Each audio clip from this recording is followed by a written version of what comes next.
Hello and welcome back to this course of videos on MongoDB. Now in the previous video we walked through the code which showed us editing the age field in our MySQL database. Now in this video we're going to walk through it in the Mongo database. I'm just going to show you again live what happens when you update a field. You hit edit registration details and you can see it updates in MySQL and in MongoDB. Now we're going to walk through the MongoDB code. So to switch over to register.php, which is the target of the Ajax request, the put request. So first thing we're going to do with Mongo, as per usual, is we're going to populate the collections object by taking the database object that we get from our connect.php and then pointing it to the customers collection. And to look at it in RoboMongo, here's the customers collection that's currently in data table view. This is the customers collection in script view. So the first thing we want to do, as we did with the MySQL side, is to pull all of the existing data from the Mongo database. And what we're going to use to do that is just the email address here, the email address number 1, which is the username. Now the difference here, and again goes back to the benefit of using nested objects in MongoDB and using arrays, is that we only need to update one particular collection in Mongo, because we look in Mongo here, we have an array which represents email addresses, but in the previous MySQL database we had to actually we had to put emails in a separate table to make sure that the database was normalized. In here we can just embed these arrays, so we only have to update one single collection. So that makes it a bit simpler for us. So we are just going to pull the particular document that belongs to this email address from from MongoDB. We're going to use the collection, which is customers, and find one.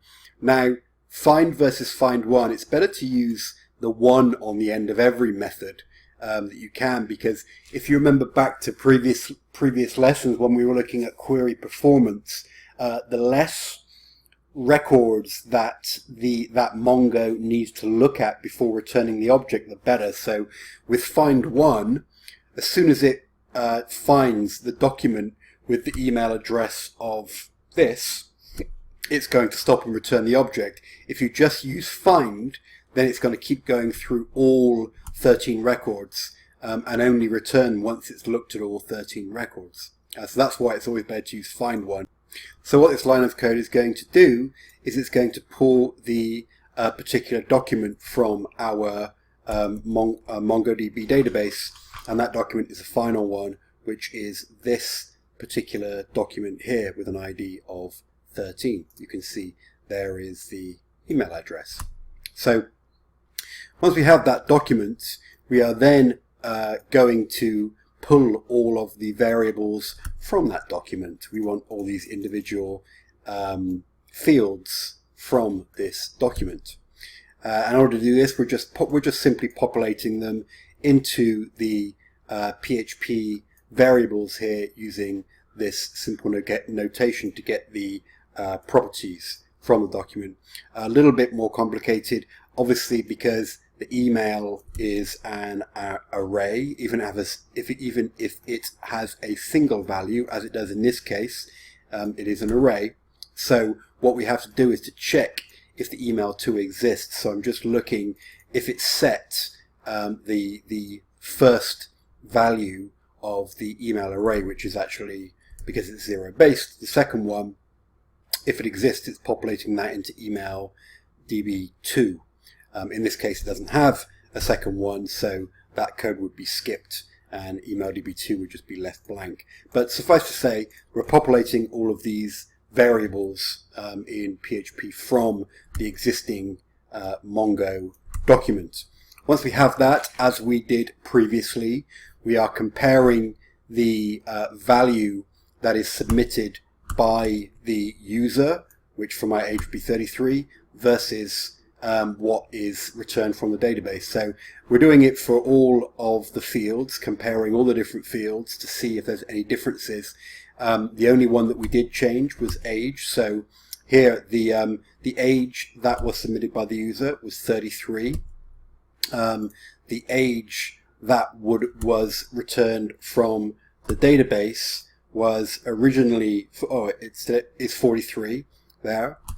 And then so when it sees this difference between the two, it is going to run the, again, collection object and update one. Again, we have this one.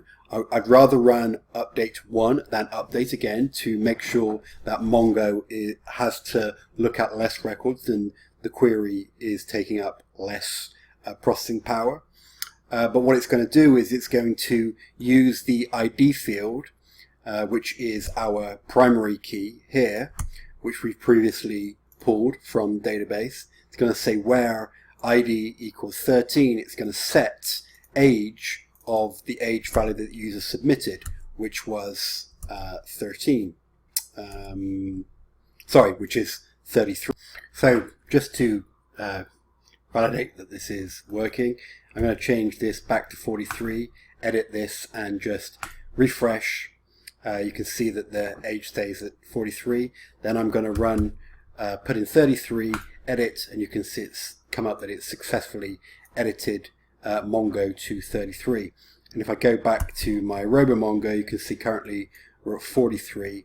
If I rerun this now, you can see that it's now updated to 33. So I can safely start online dating with my fake age. So we can see that this code here, the update one, where we passed in the ID and we set the age to 33, worked successfully because it echoed back the congratulations, you've edited your age field in MongoDB. I just want to compare the, again, the syntax that we're using here with this PHP Mongo library versus what we see the native code. I'd already earlier written the native code required, native Mongo code required to update the age to 33. And again, you can see here, so update versus update one, I could use update one as well. That's the same, acknowledge true, you see. But again, you can see this, the first parameter that's passing where we're doing filtering for the criteria for which rows are going to be returned. This PHP library is expecting an array, but in the native language we are using a JavaScript object, and instead of the double-lined arrow, the native way to do it is with the colon, which this is just the way you would write a regular JavaScript object. Similar, very similar with the set. In the PHP side, it's surrounded by an array. Here we're surrounded by an object. Inside, we have $set pointing at an embedded array. Here we have $set separated by a colon with an embedded object. So there's similarities, but you can see instead of arrows, we've got colons. Instead of arrays, we have JavaScript objects. So it's interesting that PHP have chosen to modify in that way.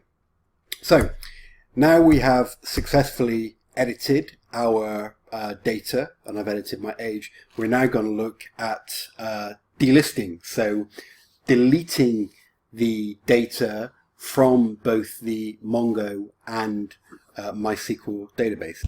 However, once again, we've just about to reach the 10-minute mark, so I'm going to push this off to the next video. So I hope to see you then.